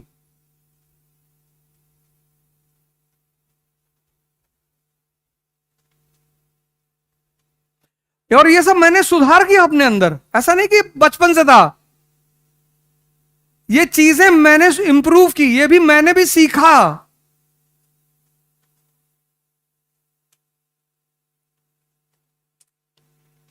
तो अगर मैं किसी से सीख सकता हूं, आप हमसे सीख लो। हम सब किसी ना किसी से सीखते हैं। इसीलिए तो जितने भी महान लोग हुए, सबसे पहले क्या ढूंढा जाता, इनका गुरु कौन था? बुद्ध खुद से थोड़ी एनलाइटेंड हो गए, किसी ने तो दिशा दी ना। डिसिप्लिन। हिटलर, ऑफिशियली हम कितना भी उसकी पॉलिसियों का विरोध करें, लेकिन पर्सनली जब हम उसको देखते हैं, सर उसका नियम था 3 बजे सुबह उठने का, वो कभी टूटा ही नहीं।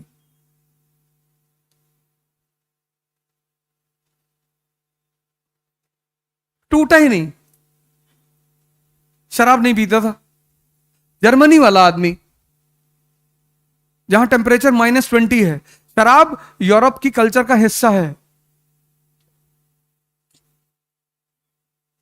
इसलिए इस्लाम बड़ी जबरदस्त पकड़ पश्चिम यूरोप में नहीं बना पाया, क्योंकि वहां का व्यक्ति बिना शराब के जी ही नहीं सकता। सऊदी अरेबिया में इस्लाम पैदा हुआ ना, वहां जो आदमी शराब पिएगा, वहां का आदमी ओल्ड मॉन्क पिएगा, वो डेड मॉन्क हो जाएगा। 50 डिग्री सेल्सियस टेम्परेचर है, लेकिन यूएस, अरे रशिया,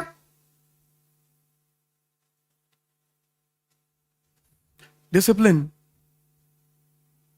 आप 1 साल के लिए एक डायरी बनाओ अपनी, और अपनी डेली की रिपोर्टिंग लिखो, डेली। जैसे अभी वर्कशॉप करने आए थे तो कुछ लोग ऐसे ही हाथ झुलाते हुए चले आए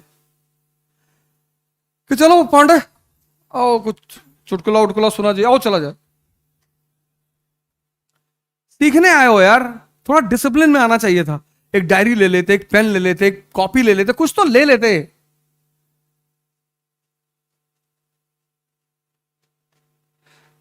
राहत इंदौरी को सुनने आए हो?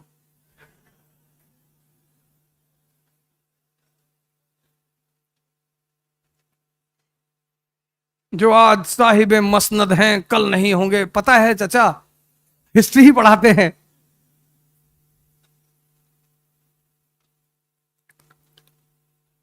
लेकिन अच्छे शायर हैं, अब तो बेचारे रहे नहीं, थे। और बहुत अच्छे, बड़ा सरकार के विरुद्ध तंज कर रहा एक कवि का, एक शायर का बहुत अच्छा काम माना जाता, करना ही चाहिए। प्रजातंत्र की सबसे बड़ी ताकत क्या है? अपोजिशन। एक किस्सा उन्होंने सुनाया, मुझे बड़ा अच्छा लगा। उन्होंने कहा जब इमरजेंसी चल रही थी तो किसी मुशायरे में उन्होंने कहा कि सरकार चोर है, तो दूसरे दिन पुलिस वालों ने छापा मार दिया उनके घर पे। ये उन्होंने ही सुनाया। तो उन्होंने एसएचओ से कहा कि मैंने कहा है सरकार चोर है, लेकिन मैंने ये नहीं कहा कि कहां की चोर है। मैंने ये नहीं कहा कि भारत की चोर है, कि रूस की चोर है, कि ब्रिटेन की चोर है। मैंने ये नहीं कहा। तो सब इंस्पेक्टर ने कहा कि साहब आप हमको बेवकूफ समझ रहे हैं, हमको नहीं पता कहां की चोर है।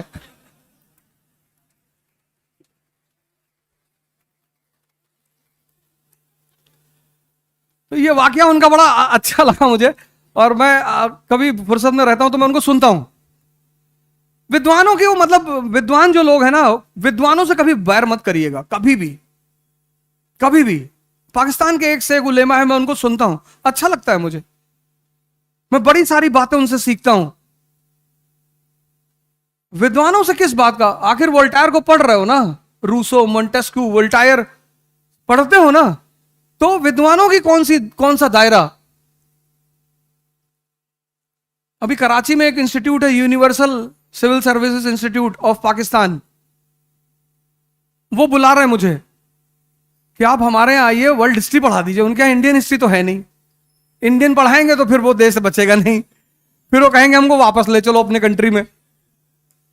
तो वर्ल्ड हिस्ट्री उनका सिलेबस है, यूरोपियन हिस्ट्री। तो और मैं वर्ल्ड हिस्ट्री यहां पढ़ाता हूं, तो उन्होंने हमसे कहा कि आप हमारे यहां आके पढ़ा दीजिए। मैंने कहा सौभाग्य है हमारा, तो ऐसा हालात ठीक हो जाए तो मैं जाऊंगा। टूटा वो दुर्घटना थी, कोई मिलाएगा भी तो। अगर वेस्ट ईस्ट जर्मनी हो सकता है तो क्यों नहीं हो सकता? हम राजू सर, नलिन सर जाके पढ़ाएंगे, देखो भैया। और एक बार हम पहुंच गए फिर तो बात ही खत्म हो जाएगी।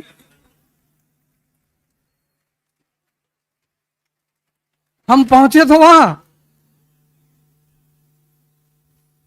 डिसिप्लिन। आप, ये छोटी बातें हैं, बहुत छोटी। बाकी प्रीलिम्स, मेंस, इंटरव्यू तो बहुत बाद में आता है। देखिए 2 साल से हैं यहां पे, कितने लोग यहां बैठे होंगे जो 2-2, 3-3 साल से यहां तैयारी कर रहे होंगे। क्या फायदा? क्या फायदा?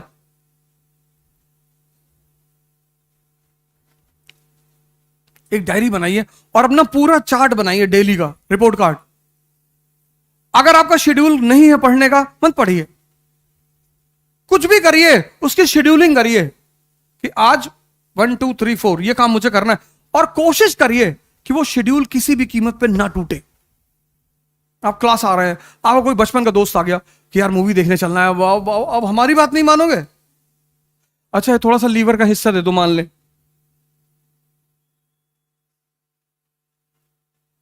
ऐसे बड़े सारे वाकयात होते हैं, अब हमारी बात नहीं मानोगे, अब यही सब होगा। अपने शेड्यूल को मत तोड़ो।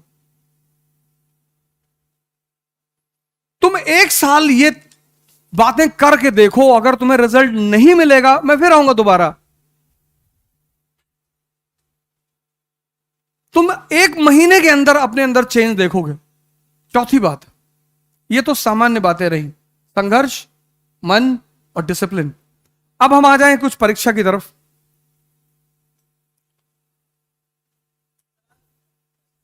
हाँ हाँ बिल्कुल।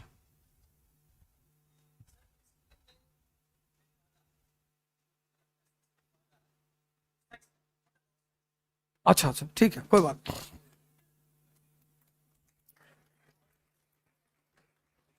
ये तुम्हारी बाधा नहीं है। इस इस चक्कर में विश्वामित्र का प्री नहीं निकला।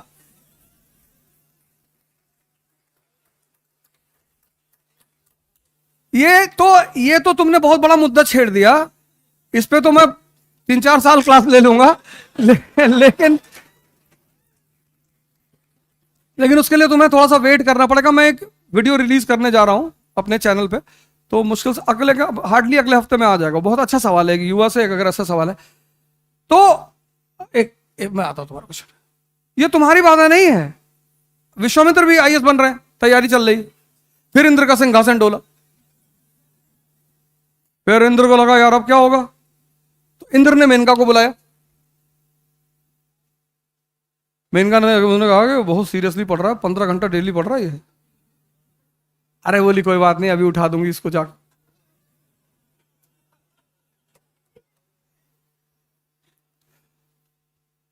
और जैसे तुम आंख आंख बंद करके सोचते हो, ऐसे विश्वामित्र बैठे थे और जाके उन्होंने चूड़ी ऐसे खनखाई, उन्होंने एक आंख खोल के देख लिया, ये लड़की खड़ी।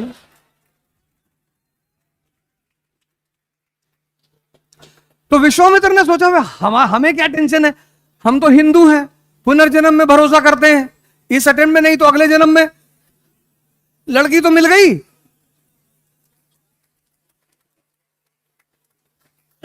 ऊर्जा है, इसीलिए इस देश में शिवलिंग को मंदिर में बनाया गया। उसके ऊपर कोबरा साहब विज्ञान भैरव तंत्र एक किताब है, कभी तुम्हें मौका लगे जरूर पढ़ना। Conversion of energy. जो बच्चा है, बच्चा वहां सेक्स हार्मोन एक्टिव नहीं है, इसलिए बच्चे की जो सबसे बड़ी तमन्ना है ना, वो है चॉकलेट। उससे बड़ी उसकी तमन्ना नहीं है। स्त्री उसकी तमन्ना नहीं है, पुरुष उसकी तमन्ना नहीं है, उसकी तमन्ना है चॉकलेट। फिर बुजुर्ग, उसकी तमन्ना बहुत है, ताकत नहीं है। तमन्ना उसकी भी है लेकिन ताकत नहीं है। पूरी सुन लो। ये जो युवा अवस्था है ना, अब बाबा रामदेव को समझ में आ गई ये बात। बाबा रामदेव को समझ में आ गई, तुमको परेशान कर रही है। उस आदमी ने ओवरकम कर लिया, 10,000 करोड़ का मालिक है। कपिल शर्मा के शो में आया था, किसी की हिम्मत नहीं पड़ रही थी उसके साथ एक्रोबेट जो एक्सरसाइज वगैरह करते हैं, किसी की हिम्मत नहीं पड़ रही थी उसके सामने परफॉर्म करने की। 10,000 करोड़। और कपिल शर्मा मुकेश अंबानी की बेटी की शादी में थाली उठाएंगे, बाबा रामदेव नहीं उठाएगा।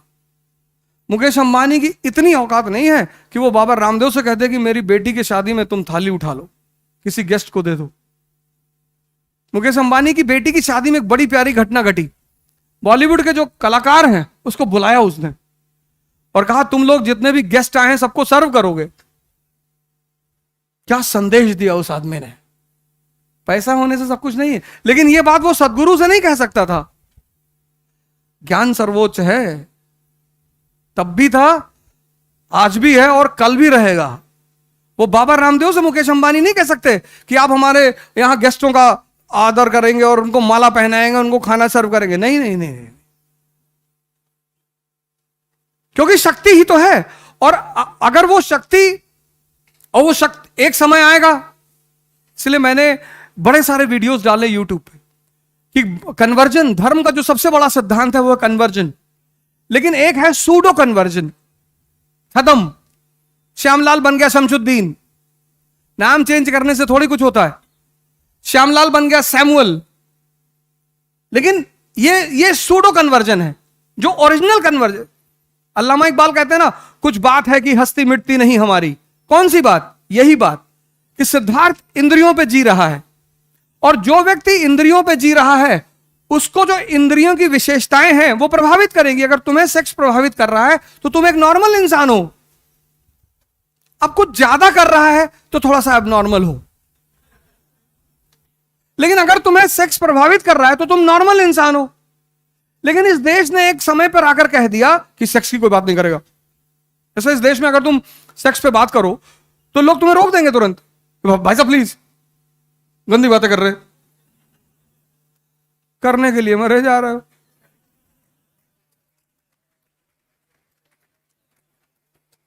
बात तो कर लो। तो वो आचार्य रजनीश ने जब पहली बार वो प्रवचन दिया जिसपे किताब बनी संभोग से समाधि, और अब बड़ा बवाल हुआ इस देश में, भ्रष्ट आदमी है ये। यही एकमात्र देश है दुनिया का जहां दीवालों पे हर जगह लिखा हुआ है निराश पुरुष मिले। तुम इंद्रियों पे हो, तुम इंद्रियों से गवर्न हो रहे हो। अगर तुम सदगुरु जैसे किसी गुरु के पास, किसी, मैं ये नहीं कह रहा सदगुरु के पास, तुम्हारी चॉइस, तुम्हारी चॉइस, तुम्हारी पूरी तुम्हारी चॉइस, किसी ऐसे आदमी को तुम पकड़ो जो तुम्हें साधना करना सिखा दे। ध्यान, ये मन जो है ना, मन, इसकी कुछ विशेषताएं हैं। जैसे पहली विशेषता, विचार फेंकता रहेगा। कुछ भी, तुम्हें दो चीजें कभी नहीं पता चलती। एक, विचार आ कहां से रहे हैं। तुम 40 घंटा आंख खोल करके बैठ सकते हो, लेकिन तुम 4 मिनट आंख बंद करके नहीं बैठ सकते। उसकी सबसे बड़ी वजह यह है कि विचार कहां से आ रहे हैं ये नहीं पता। अगर ये पता चल जाए कहां से आ रहे हैं तो हम उन्हें तुरंत पकड़ ले। और दूसरी, कब कौन सा विचार आएगा। मैं क्लास ले रहा था तो एक लड़का उठा और क्लास के बाहर चला गया। अक्सर जाते ही लोग, फिर आया बैठा, फिर 5-10 मिनट बाद फिर चला गया। तो हम सोचते कि थोड़ा ऑक्सीजन लेने गया होगा, खींचने उछने गया होगा, पता नहीं क्या पढ़ा रहा है, समझ में नहीं आ रहा। जब वो 5वीं बार उठ के जाने लगा तो मैंने उसको रोका। मैं कहा सर बेचैनी हो रही है। हमने, क्यों? कहा सर मुझे ऐसा लग रहा है कि भूकंप आ रहा है। अबे मैंने कहा जब लग रहा है तो हमें भी बता। मतलब तुम इतने दुष्ट आदमी हो कि तुमको लग रहा भूकंप आ रहा है, तुम सोच रहे हो कि बढ़िया गिर जाएगा ईद तो हम निकल ले। और बेसमेंट की क्लास, बेसमेंट की, एक दरवाजा। हमने, कैसे लग रहा है? कहा सर विचार आ रहे हैं। हमने कहा हाँ बैठो, मरोगे नहीं, बैठो। जब राम अपने पिताजी को नहीं बचा पाए, भगवान कहते भगवान सब करता है, अपने पिताजी को नहीं बचा पाए, राजा दशरथ को।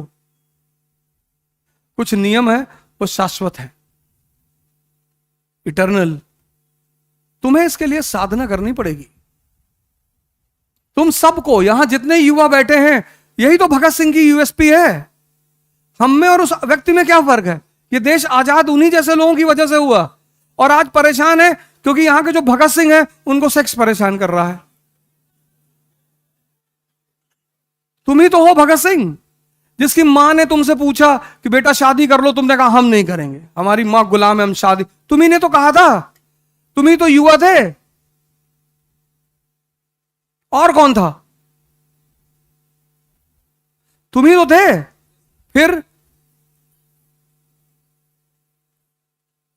तुम ही थे जिसका 4 kg वेट बढ़ गया था मरने से पहले। तुम ही थे जिसने कहा था कि 15 पेज बचा है उसको पढ़ लेने दो।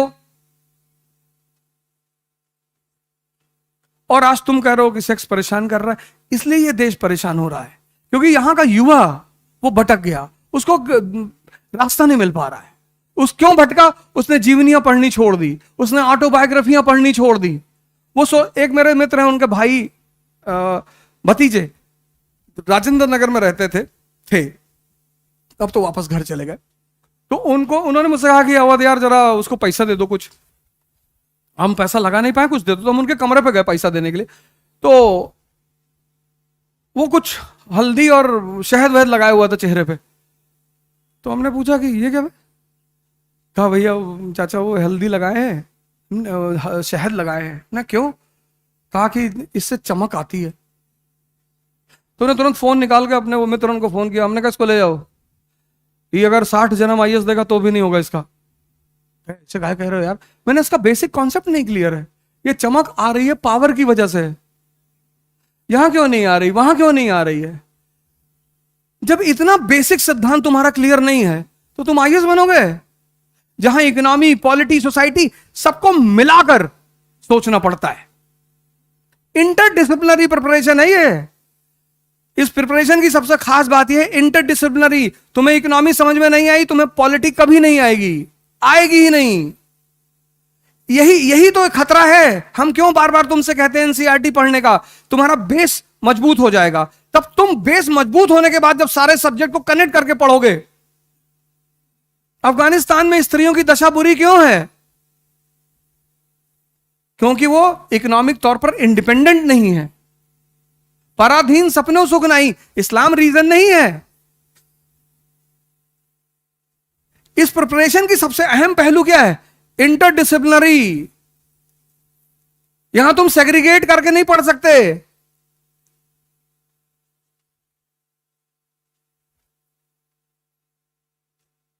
और आज तुम ये बात कह रहे हो।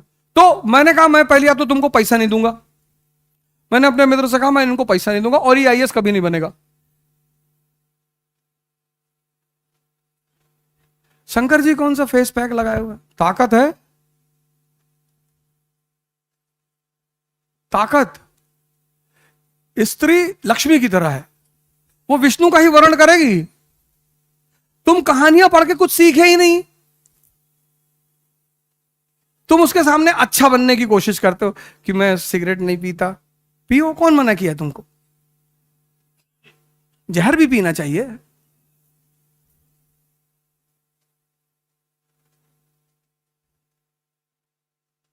समुद्र मंथन से लक्ष्मी जी निकली, देवताओं और असुरों में झगड़ा हो गया, हम शादी करेंगे, हम शादी करेंगे। मैंने कहा लाइन से लगा बैठ जाओ, मैं डिसाइड करूंगी। स्त्री हमेशा डिसाइड करेगी। फिर जब दोनों लोग लाइन से डिसिप्लिन में बैठ गए, वो समझ गई पागल हैं। उसने दूर सागर में देखा एक आदमी शेषनाग पे लेटा। उसने कहा ये कौन है? बोले विष्णु है। बोले इसको पता है मैं बाहर आई हूं? बोले पता है। बोले फिर भी? जाके उन्होंने उनको माला पहना दी। इनविंसिबल है ना, ताकत। ये दोनों लोग देखते रह गए और माला ऐसे आदमी को पहना दी जो हमेशा लोड करके रखा हुआ है कि उल्टा सीधा बोले तुरंत डाल देंगे खटाक से।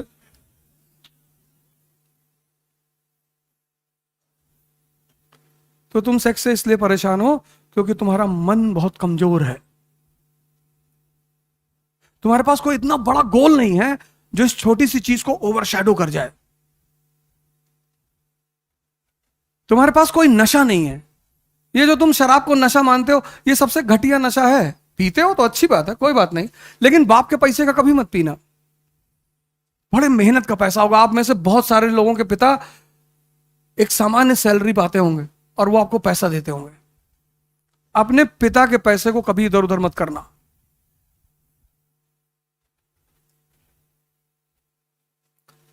हम भी तो मिडिल क्लास से है ना। हमारे पिताजी पोस्ट ऑफिस में थे। हमारे यहां कोई बालू का ठेका थोड़ी था। हमारा है, हमारे पिताजी का नहीं था।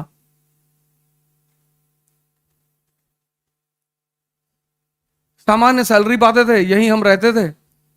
दिल्ली आए थे, सामान्य अय्याशी, मस्ती, लग्जरी अपने पैसे पर। ना तो पिता के पैसे पर और ना लोन पे। दोनों बातें सर बहुत अच्छा बताएंगे। लोन पे कोरोना आया, बड़े लोग हिल गए अंदर से।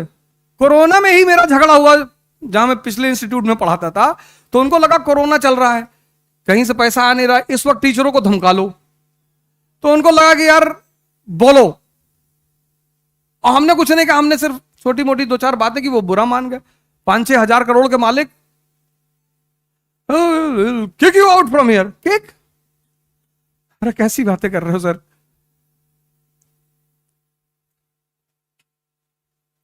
और हम तो मराठा है, विद्रोह करेंगे। हमें तुम दबाओगे? हमें प्यार से बुला लो, बोलो। अभी एक साहब हमसे पूछे, यहीं पे मेरे दोस्त है, क्या इनकी ये जो है कितना पैसा दिए सब तुमको? सेमिनार करने आया मुखर्जी नगर। हमने कहा 20 लाख एडवांस आ गया था। हम समझ रहे थे नरेंद्र बैठे हुए।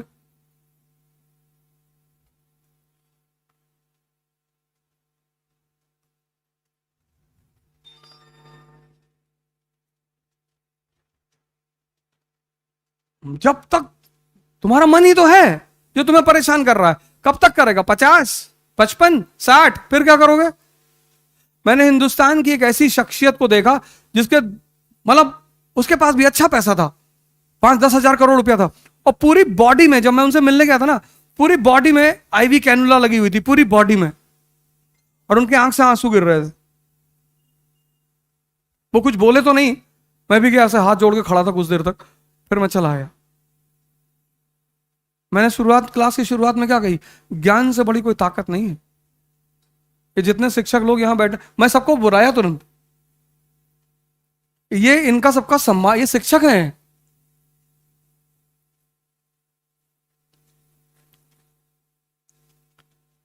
सब अपने आप में क्रांति हैं, ये सब मामूली लोग नहीं हैं।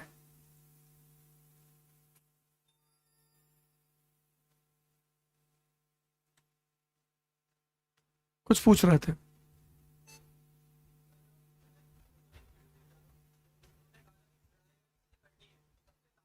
So, as per the program scheduled by Siddhartha IS, मैं लखनऊ से आ रहा था, मैंने कहा यही बना दो वीडियो।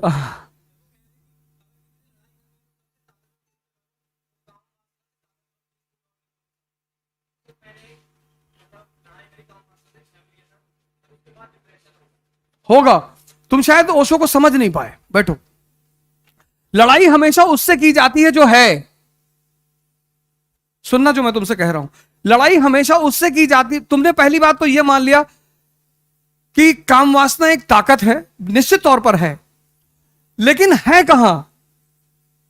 जैसे अंधेरा, अगर तुम्हें अंधेरे को प्रूव करना हो, जैसे तुमने कहा साहब उस कमरे में अंधेरा है, मैंने कहा लेके आओ, ला पाओगे? लेकिन है अंधेरा। तो अंधेरा को दूर करने का तरीका क्या है? जहां भी अंधेरा है वहां लाइट जला दो, यही तरीका है ना। कितना भी घना अंधेरा हो, तुमने अगर छोटी सी लाइट जला दी, अंधेरा गायब। ऐसे काम वासना भी है, जब तुम्हारे ऊपर हावी हुई और तुम जाग गए। जागना मतलब तुम उस विचार को एंजॉय कर रहे हो, देख रहे हो। जागना मतलब यह नहीं कि आंख खोल के बैठ गए कि दिखाई नहीं पड़ रही है। किसी चीज पर जब भी तुम्हारी नजर पड़ती है आंतरिक, इसीलिए हिंदुओं ने एक ऐसी कम्युनिटी है जिसने पूरे दर्शन को फोटो बना दिया। हाँ हाँ बस ठीक ठीक। तो एक मिनट है। तो उसने क्या किया, सबको फोटो बना दिया। उसमें एक फोटो है भगवान शिव की, उसमें एक आंख दिखा दी, ये वाली थर्ड आई। आजकल कितना सारा उस पर प्रोग्राम चलता है, थर्ड आई अवेकनिंग, थर्ड आई ये, थर्ड आई वो। तो जैसे ही तुम्हें परेशान कौन करेगा? विचार। काम का विचार ही तो परेशान करेगा।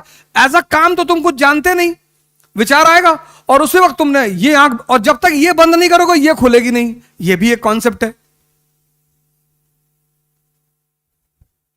लेकिन अगर ये एक दिन में हो जाए, क्योंकि वो एक दिन में थोड़ी जनित है। कितनी उम्र है तुम्हारी? 20 साल, 25, तो ये 10 साल का पूरा खेल है ना। तो तुम्हें समय तो लेगा ही। जब जब तुम्हें वो विचार घेर रहा है, तुम उससे लड़ो मत। लड़ोगे है, जीत ही नहीं सकते। कन्वर्ट करना है। वो मैं कहानी पूरी नहीं कर पाया था कि इसीलिए हिंदुओं ने वो शिवलिंग बनाई, उसके ऊपर एक कोबरा बनाया, क्योंकि मिथोलॉजिकली कोबरा दुनिया का एकमात्र जहरीला सांप है जो अपने जहर को मड़ी में बदल लेता है। कन्वर्जन, एनर्जी को डिस्ट्रॉय कर सकते हो।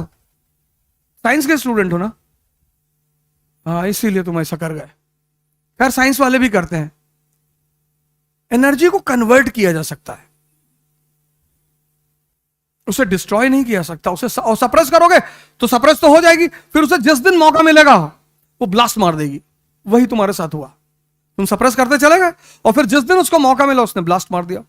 अब कन्वर्जन कैसे है, इस पे तुम्हें सबसे अच्छा जो आंसर मिल सकता है, कई सारे तरीके हैं उसके। एक तो एक्सरसाइज बहुत अच्छा तरीका है, जिम जाना बहुत अच्छा तरीका है, जॉगिंग बहुत अच्छा तरीका है, साहित्य बहुत अच्छा तरीका है, और सब सारे तरीकों में जो सबसे बड़ा तरीका है वह है इतना विशाल गोल।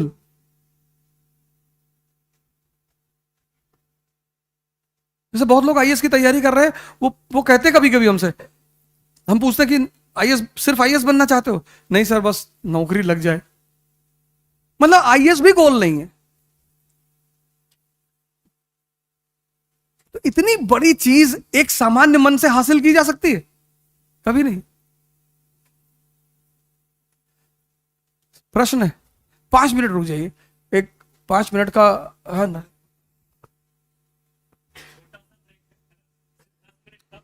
सर थोड़ा रिफ्रेशमेंट भी ले लेंगे, फिर सर स्टार्ट करेंगे, ठीक है? 10 मिनट के लिए, बस 10 मिनट। आप लोग का भी रिफ्रेशमेंट है, बैठे रहना अपनी सीट पे, खुद आ जाएगा, ठीक है?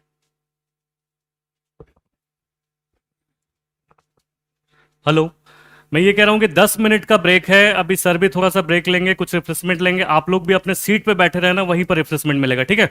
कोई अपनी सीट से हिलना नहीं, वहीं पे आ जाएगा। कुछ देर ब्रेक ले लो, है ना? अभी एक, सर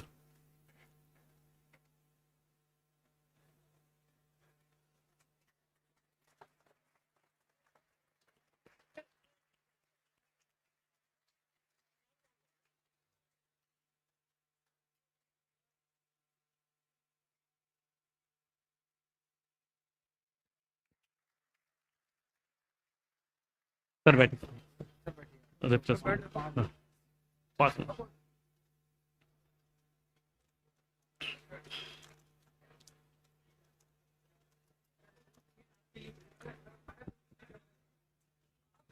आपको एक बात जान के हैरानी होगी, बैठ जाइए अपनी सीट पे।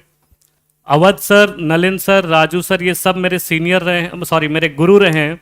और मुझे, मेरे लिए ये बहुत बड़ा सौभाग्य है कि इस कार्यक्रम में मैंने इन लोगों को आमंत्रित किया है, जिसकी वजह से इस कार्यक्रम का जो मान था वो काफ़ी ज़्यादा बढ़ चुका है पहले से। और कुछ और शिक्षक हैं, मैं इंट्रोड्यूस करा दूं आपको, सिद्धार्थ भाई इसके साथ जो जुड़े हुए हैं, जो आपको आगे लंबे समय तक आपका साथ देने वाले हैं। सबसे पहले राजू सर।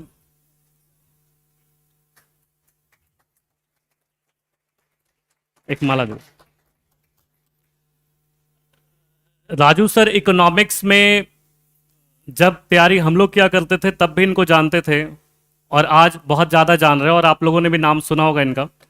इकोनॉमिक्स के क्षेत्र में एक प्रख्यात शिक्षक और अध्यापक और मेंटर रहे हैं, जो आपको यहाँ पर इकोनॉमी के लिए गाइड करेंगे, इंडियन इकोनॉमी के लिए।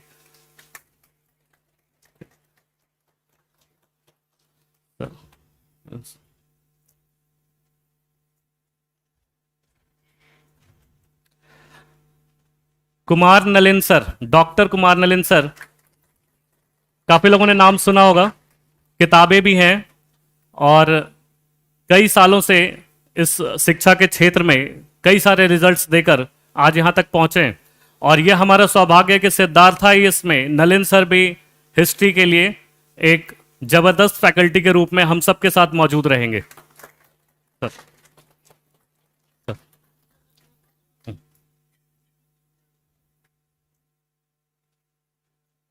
सर बैठिए सर। मोहित सर।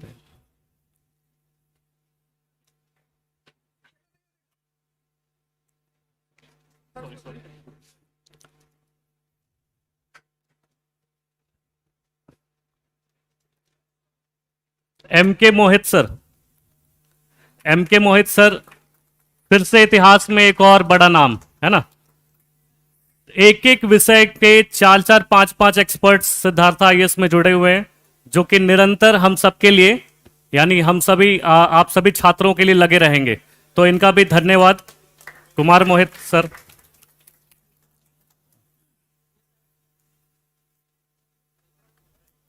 सर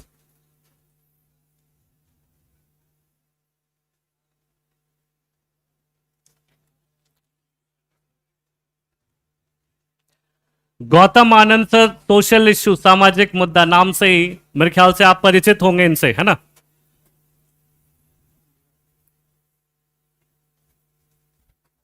सर आप चेयर प्लीज।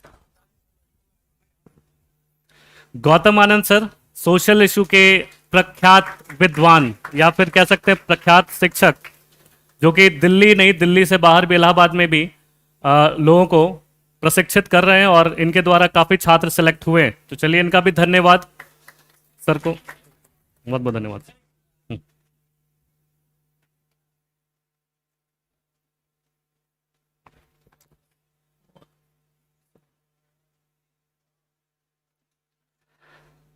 सिद्धार्थ आईएएस में शिक्षकों की पूरी टीम है, ये याद रखिए।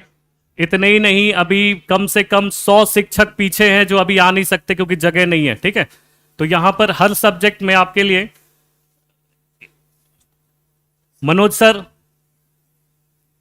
Manoj Kumar sir, experts in science and technology and economy, please give him a big hand. एक बार जोरदार ताली, है ना सर। सर नमस्कार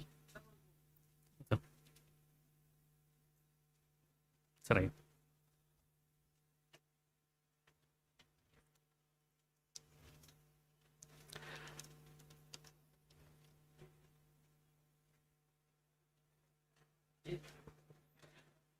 Kailash sir, faculty of polity, बहुत सालों से दिल्ली और दिल्ली के बाहर भी शिक्षा दीक्षा कार्यक्रम चला रहे हैं और कई सारे सिलेक्शन इनके द्वारा किए गए हैं, तो इनका भी आभार व्यक्त करते हैं और इनको बहुत बहुत धन्यवाद सर आने के लिए।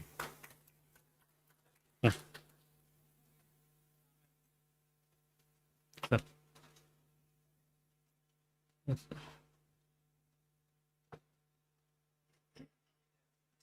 नितिन सर, मेरे ख्याल से आप लोग इनको यूट्यूब पर देखते होंगे, है ना, पॉलिटिकल साइंस के विशेषज्ञ, है ना, और करंट अफेयर्स की भी क्लासेस लेते हैं। इनका भी आभार व्यक्त कर रहे हैं हम यहां आने के लिए, और बहुत बहुत धन्यवाद सर।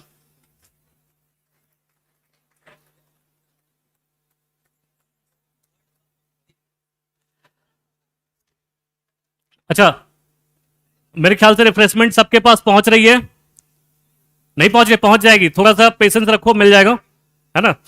और यहां जो कल से प्रोग्राम शुरू होने वाला है उसके बारे में मैं थोड़ी जानकारी दे दूं। सुबह की जो क्लासेस है, सुबह हिंदी मीडियम 9 बजे से 11 बजे और इंग्लिश मीडियम 11 से 1 बजे की क्लास है। एक क्लास आपके लिए फ्री रहेगी, एक क्लास, सिर्फ एक क्लास, आप उसमें अटेंड कर सकते हैं चाहे तो, और उसके बाद फिर आप कंटिन्यू भी कर सकते हैं अगर आपको लगता है कि सच में आपको यहाँ फायदा मिल रहा है। और किस तरह की चीजें होंगी मैं बता दूं यहाँ, कि जब आप एक तैयारी कर रहे हैं, आप आईएएस की तैयारी कर रहे हैं, आप सब कर रहे हैं, लेकिन कई जगह पे हमने देखा है कि इस तैयारी का नतीजा काफी कम निकल के आ रहा है, खासकर हिंदी माध्यम में, है ना। हिंदी माध्यम में कितने लोग हैं यहाँ पर, हाथ उठाना एक बार। हिंदी माध्यम में भरा पड़ा हुआ, यहाँ पे जो क्राउड है हिंदी माध्यम का भरा पड़ा हुआ है, पर रिजल्ट नहीं है। रिजल्ट नहीं होने का सबसे बड़ा रीजन क्या है, कौन बताएगा इसमें? Anybody from you? यस, जोर से बोलो और थोड़ी आवाज तेज करो। मास्क हटा लो, मास्क हटा लो, हाँ।